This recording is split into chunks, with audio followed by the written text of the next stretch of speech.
Wonderful. We are going to get started. I want to welcome everyone to our webinar this afternoon. Thank you so much for joining. We are really looking forward to sharing with you our latest social framework report on the built environment. My colleague will be sharing a prompt in the chat, so please introduce yourself and share your response to the prompt. And if I haven't met you yet, my name is Jillian Wilkerson, and I have the privilege to serve as the Executive Director of the Foundation for Social Connection. The foundation was founded with the vision for all Americans to have the opportunities and evidence-based support. The foundation engages in education, increases public awareness, promotes innovative research, and spurs the development and implementation of evidence-based models to address social isolation, loneliness, and promote social connection. Before we get started, we'd like to take a moment to acknowledge and thank our co-chairs and subcommittee who volunteered their time to provide invaluable insight, guidance, and support in bringing this report to life alongside our wonderful team. First, we would like to thank our co-chairs, Erin, Peavey, and Risa Wilkerson. A little later in the session, we will hear more about and from them and their work in fostering more socially connected communities. Next, we would like to thank our subcommittee, which includes Dr. Carrie Henning-Smith, Ayanna Williams, Amanda O'Rourke, and Dr. Thomas Cujo. Together, this group comprised of both researchers and practitioners provided expertise and leadership in rural and urban perspectives, transportation, placemaking, parks and housing, along with age-friendly communities and accessible design. In addition to our subcommittee, we held key informant interviews with stakeholders across the field and engaged others as reviewers of the report. To each and every individual who took time to share their perspective and/or provide feedback, we are so grateful. The collective effort helps us bring together voices from across the field and unite behind a call to action for building more socially connected communities. Last but not least, I want to thank my incredible colleagues, Abigail Barth, who you'll be hearing from in a little bit, as well as Ashley Krombach, who have really contributed so much to this report and helped it to become where it is today. With that, I will hand it to my colleague, Abigail, and we'll move into the meat of things. Great. Thanks so much, Jillian. Welcome, everyone. We did get some questions about the the chat rather being disabled. It's now enabled, and we hope that you'll share a lot with each other throughout this discussion. We'll be posting a lot of questions, so stay tuned for all of that. So today we are going to be walking through this agenda that's on our screen. First, I will introduce the social framework, talk a little bit about why it was created and its importance. And that is really the originating point for this report, which is, of course, focused on the built environment, which I will introduce, and we'll discuss the role it plays in advancing social connection. Then my colleague Ashley will introduce the report, share highlights from the report, and preview some of what is inside. And then we'll transition into a fireside chat with our co-chairs for the report, Erin, Peavey, and Risa Wilkerson, followed by a Q&A. A few housekeeping items before we get started. We will be using the chat to share links, resources, and prompts throughout the session. We'll also follow up to share those in case there's something that you miss. Please make sure to submit questions using the Q&A feature rather than the chat so that our team can record those for our Q&A session at the end. But if you have any tech-related questions that come in or other things like that, we'll try to handle those as best we can. But please hold your kind of content-specific questions for Q&A at the end of the session. Great. So here you can see our social framework, the systems of cross-sector integration and action across the lifespan framework, which was developed in partnership with our Scientific Advisory Council of interdisciplinary experts on social connection. And the goal for this framework is truly to facilitate and accelerate progress toward a society that values social connection across the lifespan and in all societal domains. Research indicates the severity of social disconnection, both on individuals and on communities and society at large. But we really lack a roadmap to help ourselves, individuals, communities, and society to become more connected and address social isolation and loneliness. And that's the goal of this framework. We provide a kind of conceptual representation that you can see here of the key components of how we aim to address this issue from a systemic approach. First, we place people, the individuals, the socially connected human at the center, and then situate them within the levels of impact, which are depicted in those kind of green rectangles across the screen, illustrating the individual, interpersonal, institutional, community, and societal levels of the socio-ecological model, and all levels that we're able to intervene to address disconnection and advance social connection. Then we overlay sectors of society, which are depicted by the graphics around the outside of the model, which are based on the sectors from the Health and All Policies model. And there are, of course, also opportunities between collaborations between sectors, which is something that we'll get into today. And last but not least, we have cross-cutting themes that are depicted by purple arrows, which illustrate areas of focus and intentionality that need to be included in the systemic approach. To date, we have published 4 social framework reports: health, education, work, employment, labor, and of course, most recently, why we're here today, the built environment.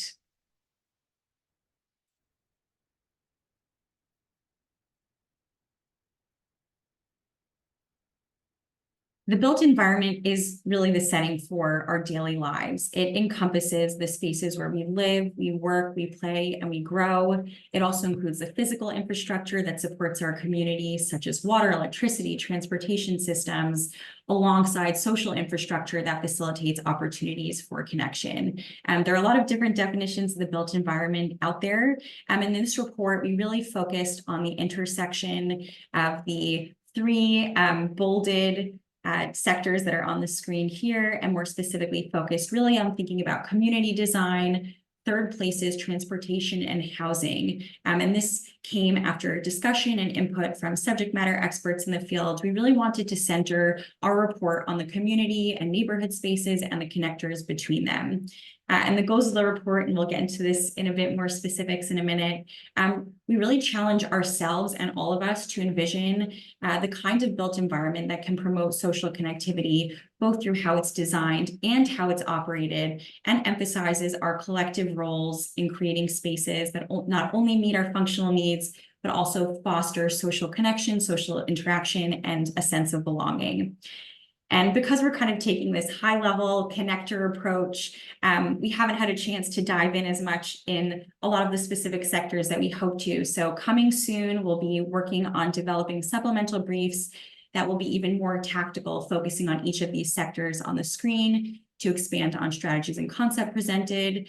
These will be focused on the housing sector. We'll focus on concepts like housing types, housing quality, stability, accessibility, and more. A transportation brief that will focus on concepts such as transit-oriented design, which we do introduce in the report, community transit, shared mobility solutions, safe routes, and more. And lastly, an environmental brief that will aim to explore concepts such as sustainable planning and design, climate resilience, expansion of placemaking, and more. So if you have ideas or other concepts that we should consider, please email Ashley on our team. She's going to put her info in the chat. And we really hope this is the beginning of more discussion that we can have with you all about how we can develop tools that can support others. So with that, I'm going to turn things over to my colleague Ashley to discuss the report's objectives. Thanks, Abigail. Hi, everyone. It is so great to be here with you all today. It was really exciting to be a part of this project, and I'm looking forward to the rest of our agenda. As you heard from my colleagues, we have an opportunity to reimagine the systems, places, and spaces of the built environment to better promote social connection through community-focused design, accessibility, and a collective effort toward fostering interaction and belonging. This report provides leaders with the information needed to begin meaningful dialogue and inspire action. When you get into the report, you'll see that we introduce the social framework and then delve into the case for the built environment. This is where we define what the built environment is, introduce its many components, and identify promising positive outcomes from meaningfully designed and operated spaces. We explore the difference between creation and operation of space, looking at how these two influence and foster inclusion, belonging, and opportunities for connection in the spaces that we live out our lives. You'll also find a section on cross-cutting considerations where we look at common threads that are shared by all aspects of the built environment, including historic and present-day systemic issues of equity, accessibility, and representation, along with considerations for how to use these solutions across diverse environments.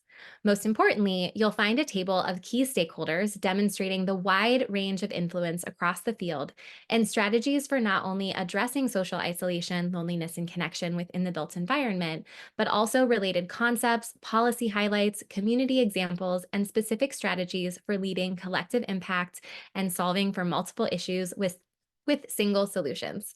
After reading this report, you'll be able to describe and understand the power of the built environment as an interconnected system of physical spaces and attributes, which contribute and create the networks of our cities, communities, and nations, all the way from the streets that we live on to the placement of parks and gathering spaces, etc. You'll be able to identify how the design, planning, policy, and use of the built environment can negatively or positively influence our ability to be socially connected. And you'll be able to share promising strategies for increasing social connectedness through the built environment. Before we jump into the report, we would like to take a moment to highlight the public comment period that is open now. We want to hear from you. As we dive into the report and our fireside chat, please consider sharing your thoughts via our feedback form. What you liked, what you hope to see more of, ideas for what you might like to see in the supplemental briefs, or other resources that could be included in the companion materials. We truly value your feedback and use it not only to strengthen our current report, but inform the development of future reports. The following link and the QR code displayed on the screen can be used to provide feedback through August 31st, 2024. Now let's dive into some report highlights. First, you may have noticed that the Social Framework Report has a new look. Informed by past public comment periods, we shortened the report to make it more easily digestible. We also organized information using tables, graphics, and icons to help readers connect the dots between related concepts throughout the reports. The main icon system in light blue denotes the levels of influence most aligned with each strategy. While we recognize that many of these could be aligned with many, if not all, levels of influence, we aim to demonstrate where the strategies have proven to be most promising via research, subject matter expertise, and community application. We also map related concepts in purple and policy highlights in green to each strategy. In the report, you'll also find community examples for each of the strategies to highlight what these may look like in action when applied in different settings. Key terms, resources, and more were translated into companion materials so that readers could get to the content of the report quicker. The glossary includes definitions of key terms related to the built environment, along with some of the concepts that we introduced in this report, and terms related to the language of social connection, which helps us to streamline what we mean when we talk about social connection and terms such as social cohesion, social capital, etc. We're excited to learn more about what you think of the new report and encourage you to share feedback via public comments. Second, we took a different approach to how we presented the promising solutions across the levels of influence. Because of the interconnected nature of the built environment, we placed those intersections of the field at the center. This report explores the role of how community design and other aspects of the built environment can support social connection. As you read the report, you will see that various solutions are tagged with one or more levels of influence. This was intentional to help demonstrate that interconnected nature and show how various stakeholders of the built environment impact multiple levels of influence. Because of this unique approach, as you heard from my colleague earlier, we are going to be developing those supplemental briefs to explore these individual sectors individually in more depth. Now, in this report, we include a collection of strategies that span across the levels of influence, many touching more than one. It is important to note that the research examining the relationship between the built environment and social isolation, loneliness, and connection is still in its infancy. Some solutions demonstrate an impact on one or more of the outcomes listed, with at least one peer-reviewed published study demonstrating effectiveness, while others have been published as case studies or in white papers. Regardless, we are still able to make some generalizations about the relationship between the two, supported by corroboration from subject matter expertise. On the screen, you see all of the strategies included, and I'm going to break them down into two categories. The first 9 strategies are focused on the creation and operation of places and spaces that foster social connection. Design Places to Support Comfort and Connection explores the role of 6 evidence-based guidelines in creating spaces and designing spaces that foster belonging and facilitate opportunities for social connection. Create third places that facilitate natural opportunities for connection looks at developing informal social spaces like cafes, libraries, and parks where individuals can naturally interact and foster community ties. Invest in multi-use public spaces that foster social connection supports the development of versatile public spaces like parks and community centers that encourage social interactions and connections with nature. Build intergenerational and age-friendly communities focuses on designing inclusive environments that support interaction across all ages to strengthen social support and cohesion. Use and encourage shared housing models, emphasizes the importance of safe, affordable, and accessible housing, and promotes housing models that foster community bonds through shared spaces and communal living. Increase access to affordable, reliable public transportation looks at ways that we can expand public transit options to improve social engagement and reduce isolation, particularly for vulnerable populations. Activate Streets as Places for Connection considers the transformation of streets into vibrant public places for community activities, enhancing social interactions, and fostering neighborhood trust. Reform local zoning codes and policies to allow for shared or mixed-use walkable neighborhoods encourages mixed-use development to create neighborhoods that facilitate social cohesion and community interaction. And lastly, expand accessibility, reliability, and affordability for broadband connectivity emphasizes the importance of equitable access to broadband internet to support social connection, access to services, and reduce digital isolation. Now, the next four strategies look at solutions for how to get the work done. In other words, these four strategies support the implementation of the 9 strategies I just introduced through things like co-creation, cross-sectoral partnerships, etc. Seek solutions for enhancing the built environment in partnership with community members emphasizes the importance of co-creation in fostering social cohesion and community engagement. Invest in neighborhood associations that are led by residents and community members explores how community-led groups can foster trust and cooperation among its community members. Facilitate cross-boundary collaborations, partnerships, and investments promotes partnerships across sectors and across regions to share resources and best practices, driving systemic change and addressing multifaceted issues collectively. And lastly, implement certification programs and provide technical assistance and resources to support the evaluation of innovative, impactful, and sustainable use of space, discusses the role stakeholders can play in providing incentives that encourage innovative creation and operation of space, along with technical assistance and resource mapping to foster a sense of place. Now, we know this is not an exhaustive list, and we hope that through your feedback and the supplemental briefs, we can continue to expand on the many strategies proposed for addressing social isolation, loneliness, and connection within the built environment.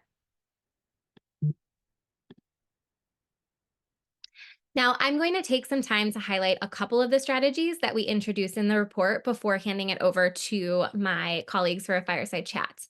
The first strategy I'd like to highlight is building intergenerational and age-friendly communities. To provide some background, intergenerational communities and age-friendly communities both aim to create spaces that provide adequate access to services and basic necessities of life for people of all ages by adapting their infrastructure and services to support aging in place or facilitating meaningful cross-generational cooperation and connection through programming and design. Ultimately, these types of communities ensure that people of all ages have access to the services, programs, and opportunities for connection that they need to live a fulfilling life. A key element of intergenerational and age-friendly communities is universal design.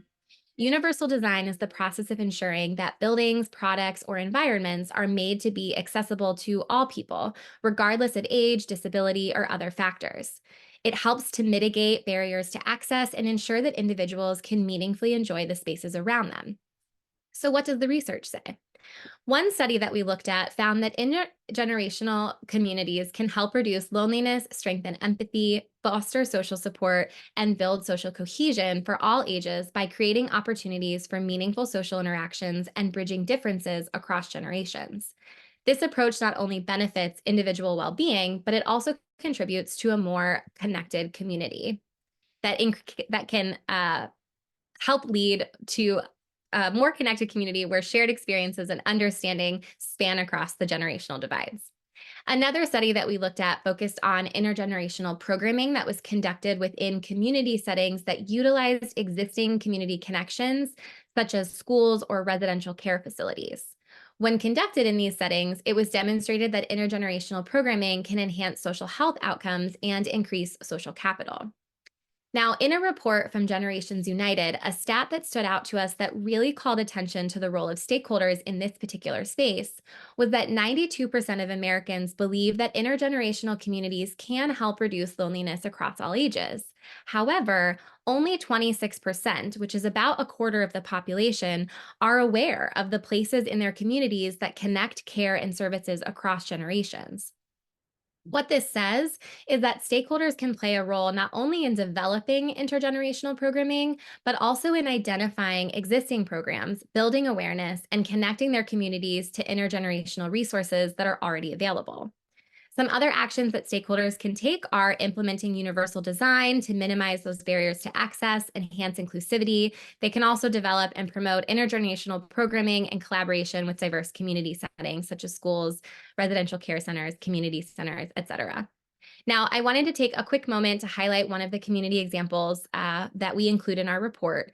Actually, a couple. One is in Jenks, Oklahoma, where Grace Living Center and West Elementary Public School are co-located. Children at the elementary school and residents of the living community not only engage in conversation, but they get to engage in shared activities and learning experiences on their day-to-day. Another example we included was in Rocky River, Ohio, where libraries like Rocky River Public Library serve as community hubs that play a role in building community through intergenerational programming, such as art programs and soon an intergenerational gaming program that will pair young children with older adults for esports competitions and activities.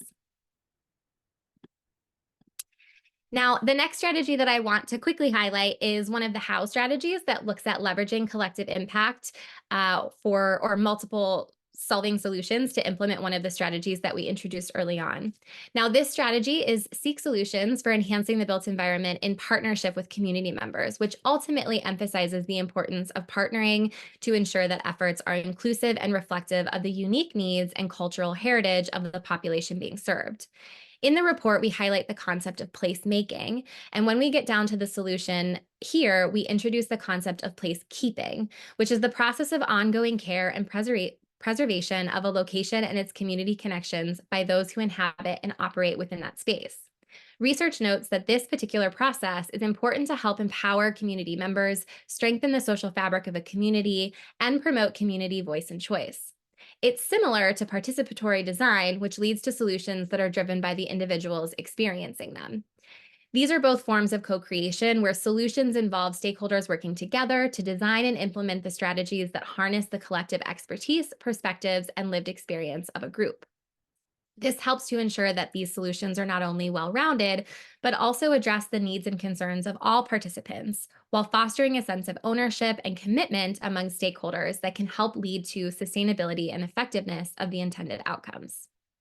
Now, as we briefly discussed earlier, one of the key concepts we introduce in this report is the creation and operation of space. We can design a beautiful space, but activation of the space is what brings it to life. Activation involves engaging the community and fostering inclusive, accessible environments that encourage both utilization and interaction. This process not only enhances the functionality of the space, but again, fosters that sense of ownership and belonging among its users. So, what can stakeholders do? They can encourage and utilize participatory design to elevate lived experience in historical contexts. But if they're unsure where to start, one of the first things they can do is host a community listening session. A community listening session is a strategy highlighted in the Foundation for Social Connections Action Guide for Building Socially Connected Communities that looks at a collaborative discussion involving residents, changemakers, and leaders to gain a deeper understanding of community strengths and challenges while amplifying historical underrepresented voices and focusing on socially connected initiatives. Stakeholders can use this framework to discuss the current state of social connection within the built environment in their community, identify opportunities in collaboration with community members, and brainstorm solutions that represent the lived experience of the population being served. Now, as we get ready to shift into our fireside chat, I wanted to note that I have only gone through a couple of the strategies that are included in this report. If you haven't done so already, we encourage you to read the full report and think about what strategies stand out to you or inspire new ideas. If you have questions, please don't hesitate to reach out. And as we shared earlier, please use the feedback form to call attention to concepts that we can build on, add, or consider for future reports. Now I would like to welcome our co-chairs, Risa Wilkerson and Erin Peavey. Risa and Erin were top of mind when we started to plan for this report, bringing decades of experience at the center of building more socially connected communities. Risa Wilkerson is the Executive Director of Healthy Places by Design, where she leverages nearly 2 decades of leadership in creating healthy communities through equity, integrity, and collaboration, guiding strategic visions and actions to enhance health and well-being nationwide. She is also the lead author of the report, Socially Connected Communities: Solutions to Social Isolation. Erin Peavey is the Vice President and Health and Wellbeing Design Leader at HKS Inc., where she leverages her expertise in research and design to enhance health, combat loneliness, and foster global resilience in the built environment. As an award-winning architect, researcher, and renowned thought leader on the power of the built environment to foster well-being and human connection, her work has been featured on TEDx, BBC Radio 4, Bloomberg, and Psychology Today. She is also the lead author of the report, Connecting in Real Life: How the Built Environment Can Foster Social Health. Together, they brought a unique and powerful perspective to help guide this report. We'll now spend some time hearing from them in a fireside chat before opening it up for questions. Erin and Risa, take it away. Thank you, Ashley. Thank you, Ashley and Abigail and Jillian, and thank you everyone who's here with us today. We are very excited about this conversation. Erin, I want to say first and foremost that it's been an honor for me, and I've been so glad that you and I got to work together. We knew of each other, but we didn't have a chance to really lean in and learn about each other much before this report. And it was fun not only just to get to know who you are, but also I thought it was interesting the way we were both drawn to this topic. So from a professional lens, your architectural and psychology background, which I find super fascinating, and my public health and community focused work just seemed to be a very nice blend. And we could talk about that probably all day too. But I love to start with the personal though, and I'd love to hear from you how you were personally drawn to this work. Totally. I love that question. Yeah, it was such an honor to work with you, Risa, to work with this amazing team. I just have to say, like, this audience, when I was seeing you guys chat, I was like, I want all of you in my life. You guys are amazing. Oh my God. So anyways, please, if we're not already connected, it's good to see so many of you guys, but if we're not already connected, please connect. So yeah, I don't know, probably I'd love to hear, from others, how many other people identify as like really highly sensitive kids. I was very sensitive. I sort of very early on got how different spaces impacted people, how they impacted me, how I needed to like find different ways to kind of help myself be who I wanted to be by choosing environments. And I think whenever I brought it up, people like, I just kind of thought it was in my head. And then I was so fortunate that my first year of college, I discovered the field of environmental psychology. And like in so many ways, it just transformed everything. It let me know that there was a way to care for others through the built space. And really like working with HKS, working with all of these amazing clients across the globe, being able to use research, inform it into practice, and vice versa, has just been such a gift to like pay that forward. Yeah, I think that your story is just as interesting. I would love to hear more about that. Thank you. Yeah, I appreciate the experience from being a sensitive kid, have a sensitive grandchild as well, and so I can really better understand that a bit now more at this point. So that's really amazing. For me, I grew up in a very small rural community in Michigan. Not even a blinking light in the middle of town kind of thing. A lot of we'd get behind farm tractors and Amish, horse and buggies, and very rural. And so we weren't biking or walking really anywhere. When I was growing up, we drove everywhere, and it seemed like that was just what everyone did to me. As an adult, we sort of started out that way, and then I began to, see some different experiences. And as we started to raise children, thought, I want to try different places. And we kind of moved around a lot. We changed up our situation, and we experienced what it was like, to live not only in a rural environment, but also in a very walkable environment, to a point where we finally could get down to one car. And I was just amazed at sort of the sense of freedom there was. And realized after a while that I was also searching for a sense of community. What kind of a place and what structure of that place, and what way did the structure of that place organically help people interact, really helped me to sort of understand some of the differences at a visceral level. And of course, as I was lucky enough to work across the country with a variety of organizations, communities, demographics, I was exposed to so much more. And I just remember feeling like my eyes were completely opened and I could never see things the same way again. And just to understand, what really makes us to feel connected to people and place and what doesn't, has been an incredible experience. And I acknowledge that even though I've had a variety of experiences, I haven't experienced the types of real exclusion and discrimination that many others have in place and space, based on a variety of factors. So there's always learning too in that way. Totally. And I mean, rightfully so. I am so glad that this report, and then so much of our understanding, is identifying that, is naming it, and is working to address it. And we're going to get into more of that. But one of the things that I liked was sort of, you talked about how throughout your life, you've sort of like reimagined what you want home to look like. And like, for anyone that doesn't know Risa, she's lived like all over, like traveling, I mean, it's so much fun. But statements like, what would it look like if, where we talk about reimagining how, if we were designing to embed closely knit communities, like not just by roads, but by experiences and places. I get really excited about that. Yeah, so do I.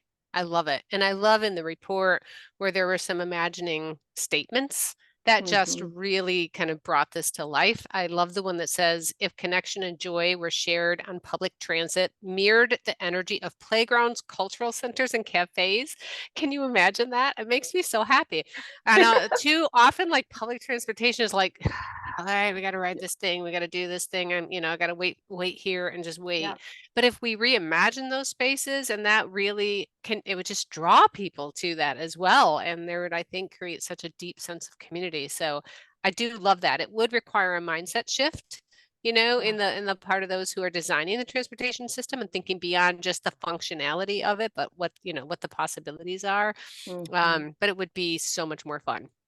Yeah, I think of a lot of our partners as different individuals, like Amanda, who focuses on play spaces and how play, like, for so long was relegated to children, which is just like not natural. I mean, we're all supposed to continue to enjoy life and play throughout life.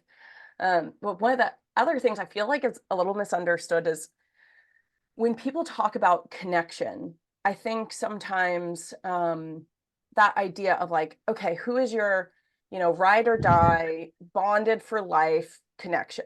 And yes, there's no doubt that totally matters, but there's lots of different types of connections that matters. I talked with this amazing researcher, Mario Louis Small, who was at Harvard, now at Columbia, and all of the understandings of like strong and weak ties. And really that's like bridging and bonding. And so if we think of like who you're closely bonded to, they provide emotional support. They'll be there for you when you're struggling. But you also need those bridging ties, both to like kind of throughout life, right? When people talked about in the pandemic, how hard it was to like not see other people. That's about that bridging. And those bridging ties, which a lot of us really atrophied during the pandemic, also included things like, the parts that help you get jobs, the parts that help you find, you know, the next place that you want to live or the next opportunity. And I think we're really working on rebuilding those. Yeah, that's so important. And I think especially right now when many of us are concerned about the polarization that's going on across the world, right? Um, there's no more important work to do right now than Yeah. this work of finding ways that we can strengthen our communities so that people have opportunities for both bonding and bridging, right? Yeah. This bringing together, meeting people who aren't like us, seeing people who have different backgrounds, different experiences, believe in different sort of religious beliefs. It's important for us to see everyone in our community, the full spectrum of color, right? This full spectrum of engagement is Yeah. so important. And also, where else do you get that besides in a community setting? You know, you choose who you live with in your home. Usually, wherever you go to school, there's some affinity, right? But in the community, that's the Mm. beauty of the Mhm. community, is that Mhm. we get to have that full spectrum of connection. And, you know, this is so important, such a vital part of our social health. I've heard people say, well, you know, the most important thing is to build deep friendships. That is important. But these fleeting encounters that we have in community, when you pass by someone on the sidewalk and they look in the eye and they say hello, or you're in a grocery store and you have a brief conversation with the person who's checking you out or the person that's looking for the fruit next to you or whatever it is, you're in a cafe, whatever. Yeah. Um, that also has the power to cultivate mutual trust, to nurture empathy, to cultivate greater social capital in our community, to make us prepared to help our neighbors during tough times. That Yeah. is so important too.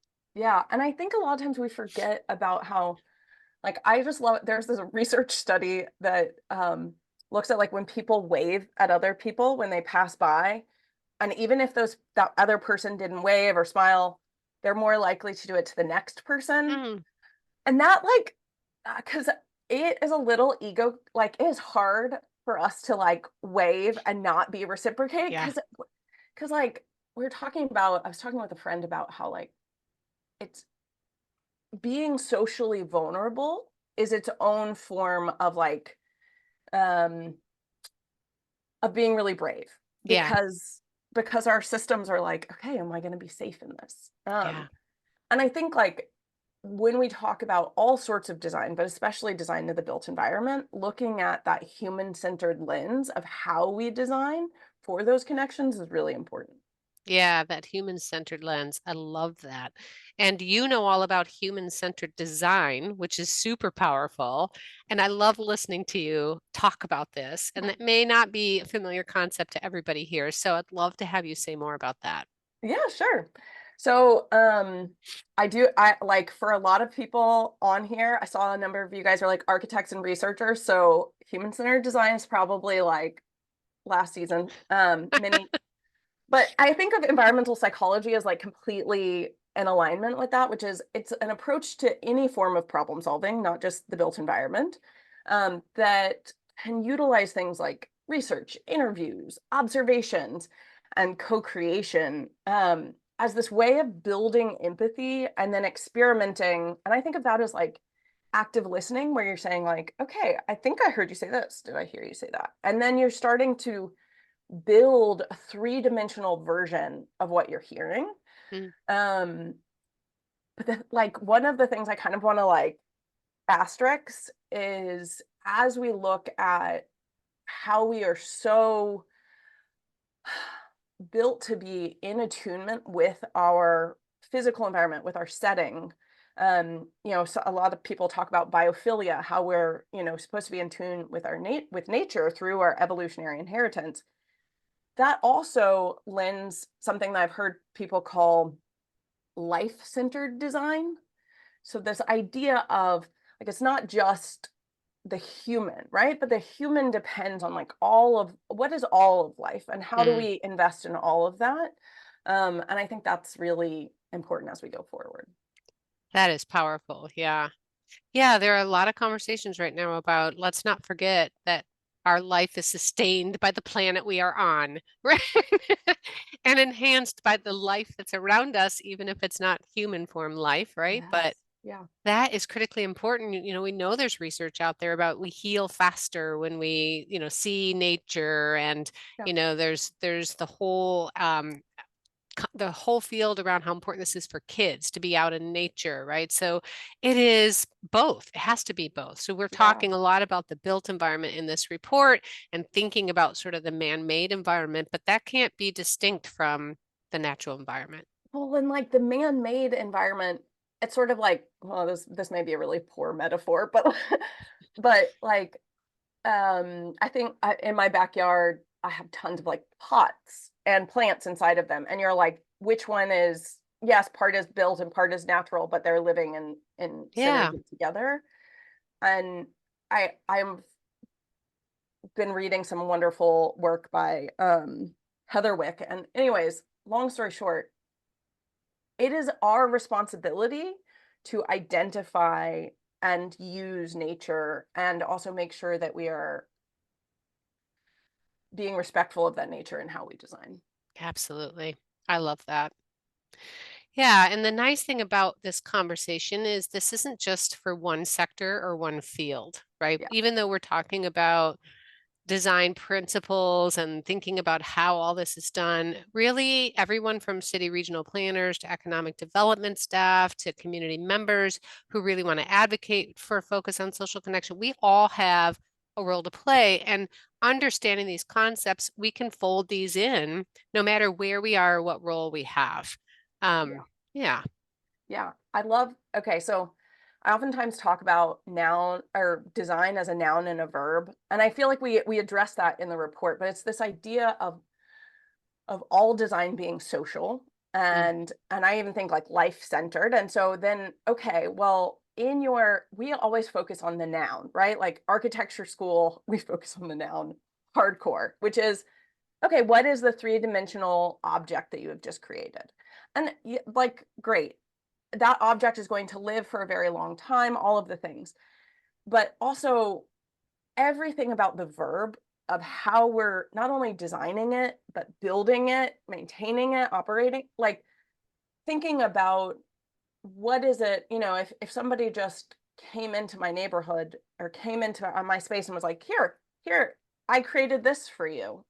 And it didn't resonate with me. Nobody asked me. It's in my own backyard. I think about how much that's happened to so many people, and people have just been like, "You're welcome."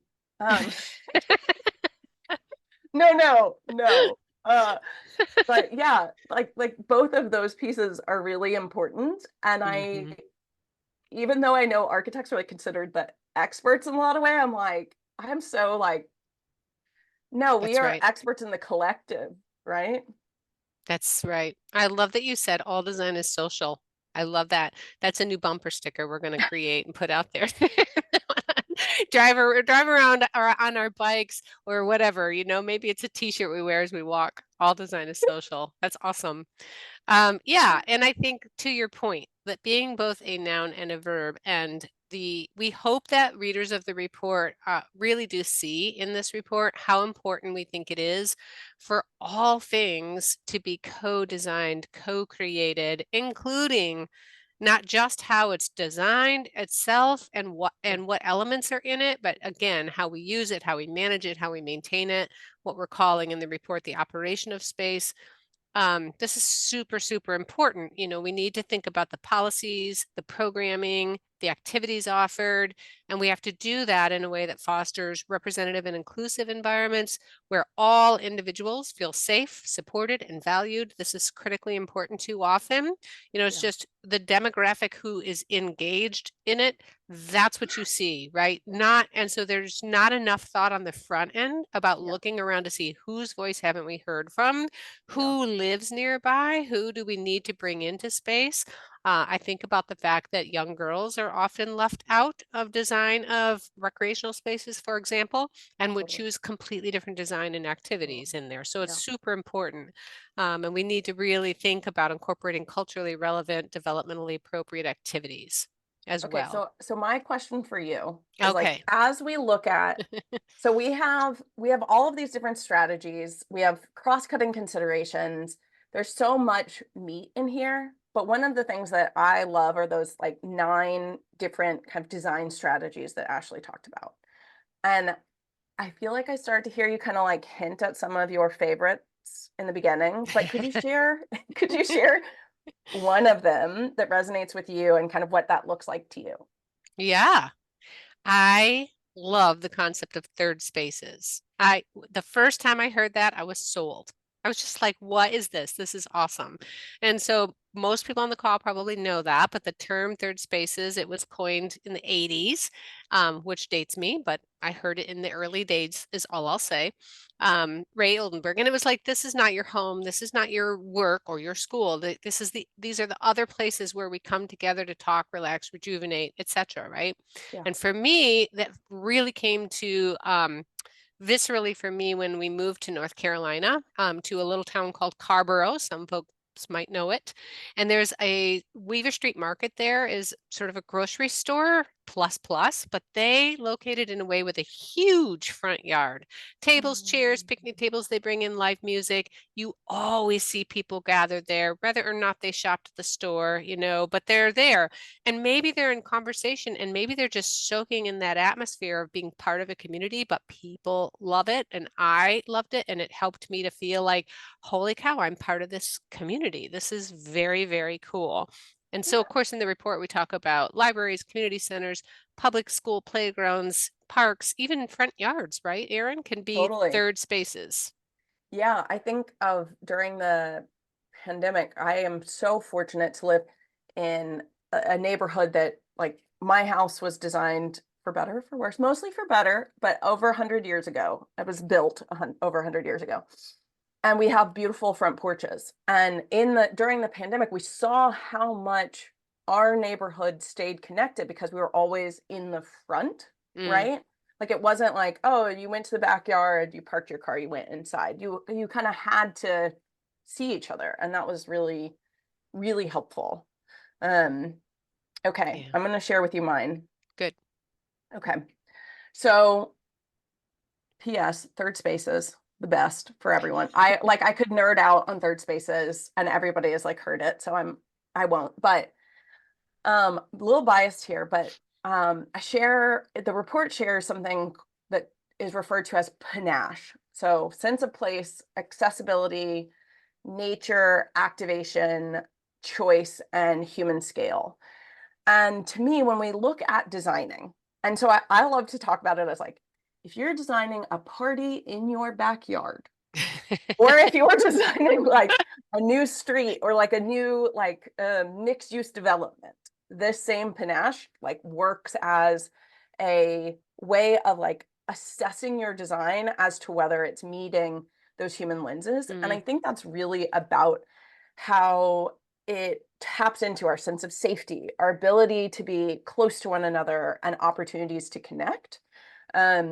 The report shares some amazing work that HKS did at UC San Diego, and basically it's student housing, which we understand that like any major life transition, but especially like going to college, it used to be seen as like this fabulous time where like, you make all of your friends. And I think with technology, with the changes, that's we're losing some of that. And what I love about this is that it uses all of those components and that it really respects that people want to have those scales of social connection. You have the intimate all the way to the like, That's from the beautiful.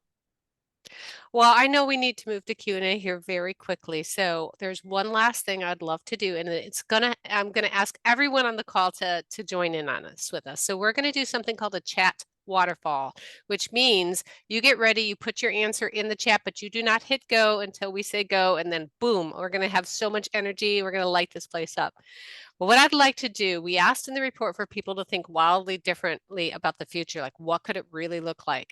And so what we want you to do is to type in what type of awesome physical environment to foster social connection have you experienced or wish were in your city or neighborhood? I'll say it again. What type of awesome physical environment to foster social connection have you experienced or do you wish were in your city or neighborhood? So as people are typing their answer in chat, but not hitting go, well, I'll give a quick one, you give a quick one, and then we'll do this waterfall. So for me, I just wish right near me, I had a huge community garden where I could smell the fresh fruits and vegetables and talk with people of all different ages to learn their gardening skills, hear their stories of gardening, and share recipes together. I can imagine that being an amazing social connection spot. How about you? I love that. Okay, now you've got me thinking of like 8 million, but we I've interviewed this amazing group that's right down the street, and they took their sort of back alley that was just like there had been a bunch of crime reports, all of this stuff. And they got some grants, they got together, you know, they got a bunch of signatures, and basically what they did was they paved it, not like, okay, and now you can drive a car down it, but which is what most people do, but instead with like a beautiful winding little path and lots of nature. And now they host events, and it connects like an apartment building and a bunch of other stuff to a playground. And so kids are there and people are walking their dogs, and Beautiful. I love it. Beautiful. Okay, everybody, we're going to count down 3, 2, 1. And when we do, we want you to hit go, and everyone can be watching the chat for these amazing visions. Okay, 3, 2, 1, chat waterfall. Woo! I love this. I've never done this before. This is so fun. So fun. Back to you, Ashley or Abigail. Ooh, nice. Wonderful. Man, I love Thank these. you. Oh my I God, know. you guys, like our audience has given me like full body goosebumps so many times. Hashtag sensitive people, but I love it.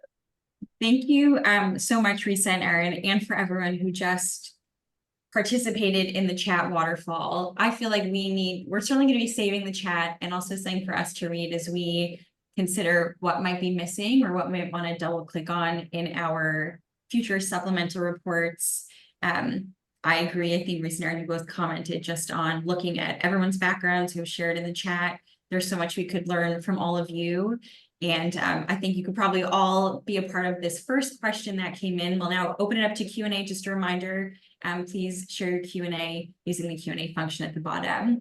The first question is, you know, this is probably a group because we're all here together who is obviously bought in on the built environment being a really important place to address and be responsible for social connection of communities.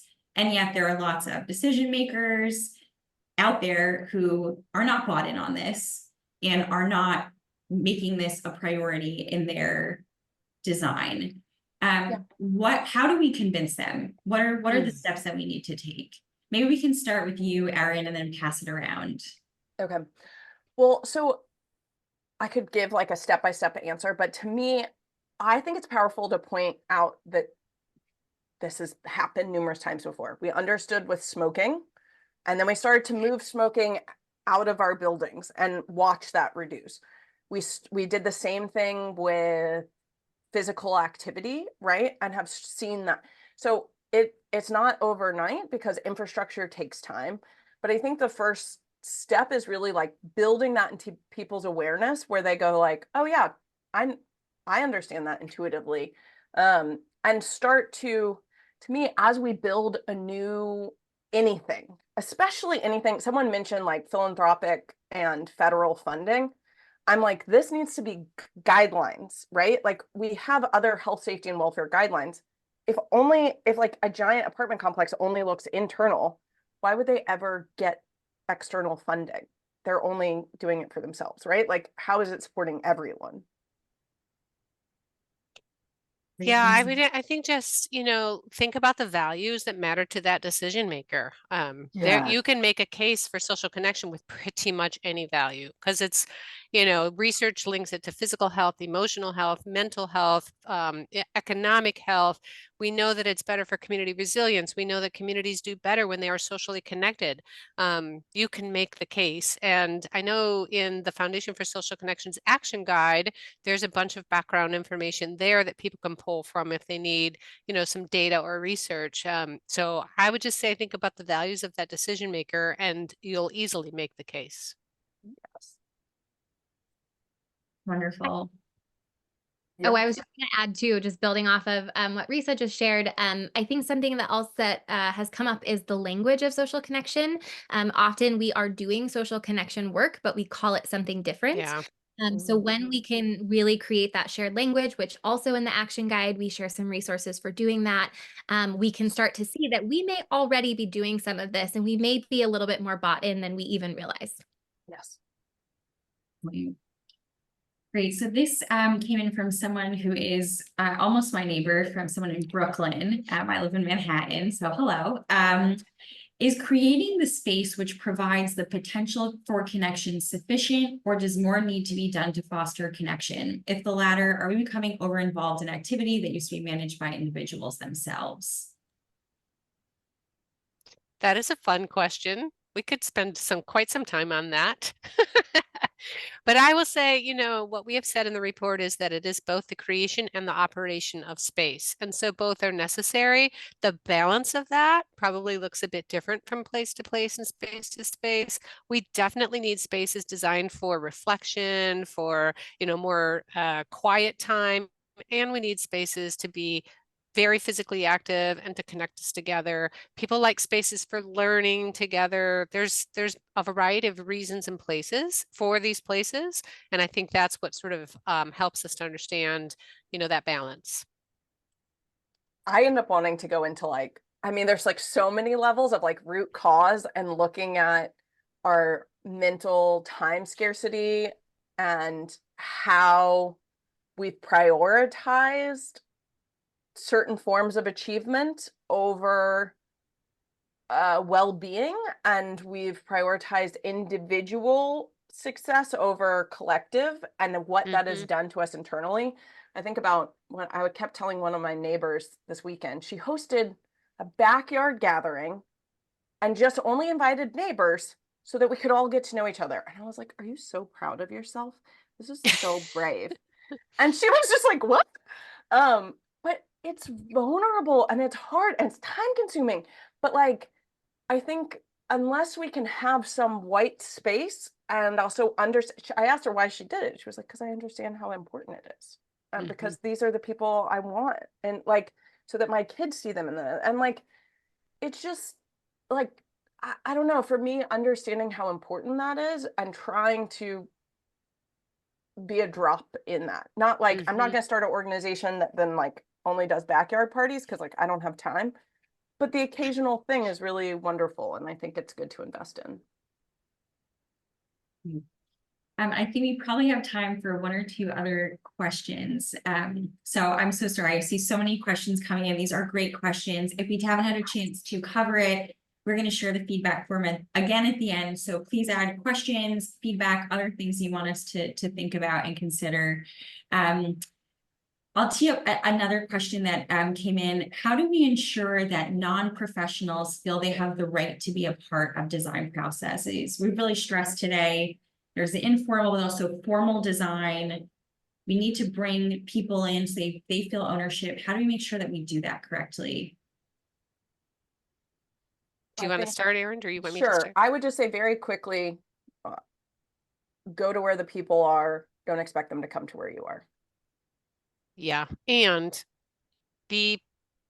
don't just take, give. So show up at their meetings too. Listen to what's important to them before you start asking things of them, right? And ensure that you are creating spaces and in times and places where people feel safe and included. There are all kinds of practices to help create those safe, inclusive places and environments and conversations. And so I would really encourage people to look at that too. Amen. All right. Great. Okay. And very last question. we got a question about our supplemental reports and how are we going to highlight the sort of different funding sources.